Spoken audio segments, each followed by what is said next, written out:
इस वक्त और अब हम बात करने वाले हैं कि किस तरह के टीएमसी के एक नेता मोरबी दुखद कांड पर भी फेक न्यूज फैला रहे थे और उसको लेकर उन पर कार्रवाई हुई है। तो फेक न्यूज फैलाने के मामले में फंसे ममता बनर्जी की पार्टी टीएमसी के नेता, और इसकी जानकारी भी खुद टीएमसी सांसद ने दी है। टीएमसी सांसद डेरेक ओब्रायन का दावा है कि गुजरात पुलिस ने उनके नेता और प्रवक्ता साकेत गोखले को जयपुर से गिरफ्तार किया है। टीएमसी नेता डेरेक ओब्रायन का यह भी दावा है कि यह गिरफ्तारी एक ट्वीट को लेकर हुई है। दरअसल आरोप है कि साकेत गोखले ने मोरबी पुल हादसे के बाद पीएम के दौरे पर गलत बयानबाजी की थी।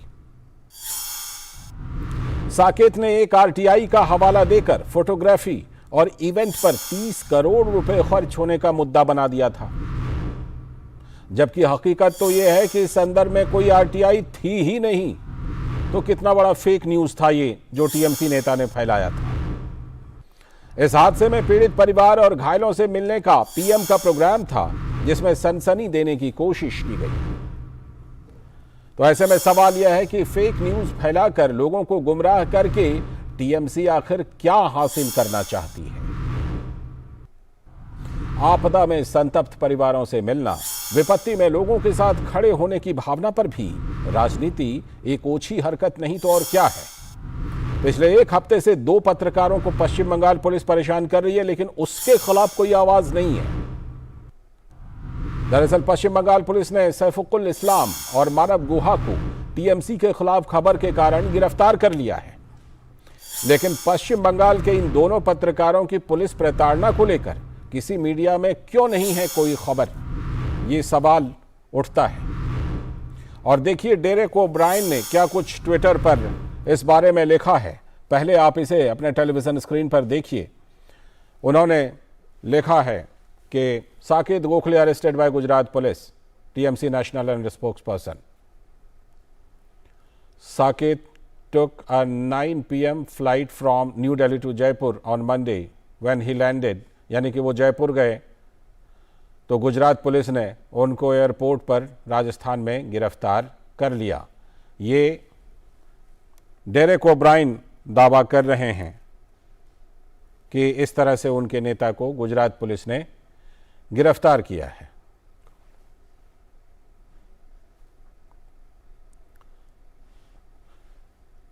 तो ये जानकारी खुद टीएमसी के नेता दे रहे हैं, लेकिन मामला जो है वो अपने आप में बहुत ही दुर्भाग्यपूर्ण है कि मोरबी हादसा होता है, उस पर आरटीआई का हवाला देकर फेक न्यूज फैला देते हैं, और वो आरटीआई तो लगी ही नहीं है। प्रसेनजीत बख्शी हमारे संवाददाता जुड़ रहे हैं इस खबर पर हमारे साथ कोलकाता से। दादा, जिस तरह से कि ये मामला है, डेरेक ओब्रायन ने खुद इसकी जानकारी दी है, ऐसे में क्या क्या चार्ज बनाया गया है अगर ये गिरफ्तारी हुई है और ये खबर अगर सही है डेरेक ओब्रायन के द्वारा दी गई? देखिए लालचंद, मुझे समझ में नहीं आ रहा है कि मेरा परम मित्र डेरेक ओब्रायन किस बात से दुखी है। मुझे हंसना चाहिए या रोना चाहिए उनकी इस ट्वीट देखकर। अगर गिरफ्तार किया गया है तो कुछ सोच समझ के किया गया होगा। तो मेरा कहना ये बात पर है कि ये जो इंटरनेशनल एक इकोसिस्टम बन चुका है भारत की सभ्यता के खिलाफ, और जिसको रोकने के लिए प्राइम मिनिस्टर मोदी और बाकी लोग कोशिश कर रहे हैं, तो ये लोग दुखी हो जाते हैं इसी के कारण।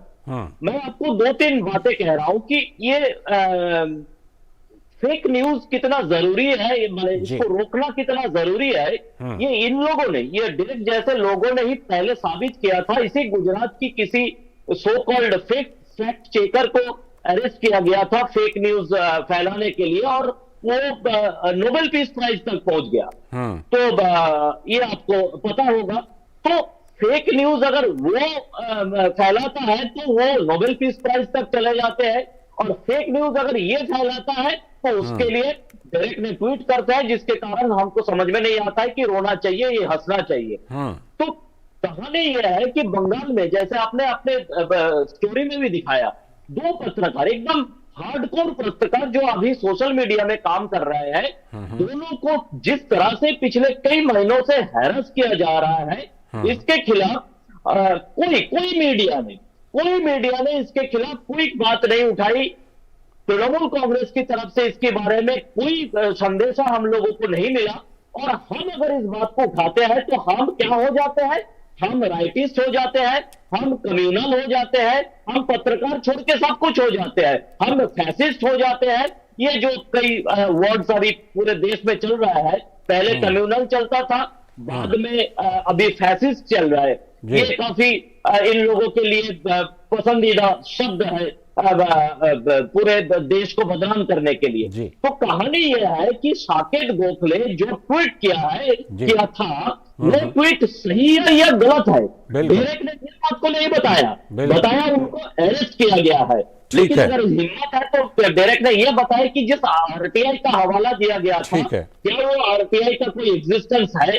अगर नहीं है तो जो फेक न्यूज साकेत गोखले ने फैलाने की कोशिश कर रहा था वो सही या गलत था, ये तो डायरेक्ट को कहना चाहिए। ये रोने से कोई फायदा नहीं है कि उसका अरेस्ट किया गया है। प्रसेनजीत जी, डेरेक ओब्रायन ने या किसी और ने, या आप कोलकाता में हैं, वहां की मीडिया ने वो जो 2 पत्रकारों की गिरफ्तारी हुई है टीएमसी के खिलाफ खबर के लिए, उस पर भी कुछ कहा है? कोई ट्वीट वगैरह कुछ दिखाई पड़ी कहीं पर? कुछ नहीं है, उसके बारे में कोई चर्चा भी नहीं है। कल भी शफीकुल के घर पे पुलिस चारों तरफ से एक बार वहां पे क्या कहे मार्च करके निकल गई। तो हर दिन मानव गुहा को 20 दिन जेल में रखने की बात, काफी मुशक्कत के बाद उसको बेल मिल पाया।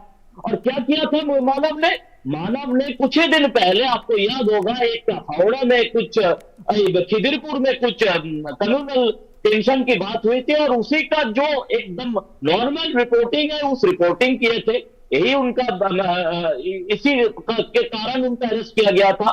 शफीकुल अपने जो यूट्यूब चैनल है उसमें स्टोरीज करते रहते हैं सरकार के खिलाफ, और सरकार के खिलाफ अगर उसमें पेपर्स भी है, ऐसा नहीं है कि हवाबाजी कर रहा है, पेपर्स के साथ, सबूत के साथ ये लोग स्टोरी कर रहे हैं। मेरा बात ये नहीं है कि ये बीजेपी है या ये हिंदू है या नॉन हिंदू है, ये तृणमूल कांग्रेस है, ये मेरा कहना ये नहीं है। मेरा कहना यह है कि ये पत्रकार है, ये पत्रकारिता करते हैं। अगर गलत पत्रकारिता करता है तो उसके लिए इनको सजा मिलना चाहिए। लेकिन अगर सही पत्रकारिता कर रहा है, चाहे किसी भी प्लेटफॉर्म में, चाहे न्यूज़पेपर में हो, रेडियो में हो, सोशल मीडिया में हो, लालचंद भाई ये बात बता दूं, जो लोग अब बंगाल में चुप करके बैठे हुए हैं, जो लोग साकेत के बारे में इतनी बड़ी बात कह रहे हैं, अगर इन लोगों ने, जो हिंदी पत्रकार कुछ दिन पहले किसी चैनल से इस्तीफा दिए हैं, जो कुछ पत्रकार वहां पे यूट्यूबर बने हैं, उनकी घर की चारों तरफ अगर दिल्ली पुलिस एक बार राउंड मार दे तो पूरे दुनिया में इसका खबर हो जाएगा। किसी का इस्तीफा की खबर किसी मिडिल ईस्ट की चैनल में खबर बन गया, किसी यूरोप की कंट्री में खबर हो गया। एक पत्रकार ने अपने लिए, वो अपने सुविधा के लिए उन्होंने इस्तीफा दे दिया, खबर बन गया। लेकिन इन्होंने शफीकुल के बारे में खबर नहीं करते हैं, इन्होंने मानव के बारे में खबर नहीं करते हैं। जी, ये जो इकोसिस्टम है, ये जो नैरेटिव्स है, इस नैरेटिव को तोड़ना चाहिए। अगर आप पत्रकार है तो आप पत्रकार है, और नहीं है तो नहीं है। इस दोनों के बीच में कोई दोहरा मापदंड नहीं हो सकता है। आप गोदी मीडिया है या आप दूसरे कोई मीडिया है, ये नहीं हो सकता। मीडिया है। बिल्कुल, अगर इस तरह का विभाजन बिल्कुल नहीं होना चाहिए। और जो विभाजन करते हैं वो फ्रस्ट्रेशन में विभाजन करते हैं, और जो इकोसिस्टम को तोड़ने का काम है, हम और आप मिलकर इस वक्त के जरिए भी यही करते हैं। दादा, फिलहाल बहुत बहुत शुक्रिया। मेरा भी कहना यह है कि अगर फैक्ट चेकिंग गलत बात है तो फैक्ट चेकिंग वो गुजरात वाले लड़के के लिए भी गलत बात था। बिल्कुल। तो यहाँ पे पीआईबी ने फैक्ट चेक करके निकाला है कि साकेत ने जो ट्वीट किया था वो गलत है, वो फेक है, इसीलिए उसका अरेस्ट किया गया है ना। बिल्कुल बिल्कुल। वो लड़का जब सही था, ये साकेत की अरेस्ट गलत है, ये कहा कि बिल्कुल यही सवाल उठ रहे हैं, और इसीलिए ये अब देखना होगा कि इस पर कार्रवाई कितनी गुजरात पुलिस करती है। फिलहाल आपका बहुत बहुत शुक्रिया। हम आगे भी इस तरह की कोशिश करते रहेंगे कि ऐसे इकोसिस्टम, ऐसे फेक नैरेटिव जो फ्रस्ट्रेशन के कारण बनाए जाते हैं, उस पर हम और आप सभी लोग मिलकर चोट करते रहेंगे।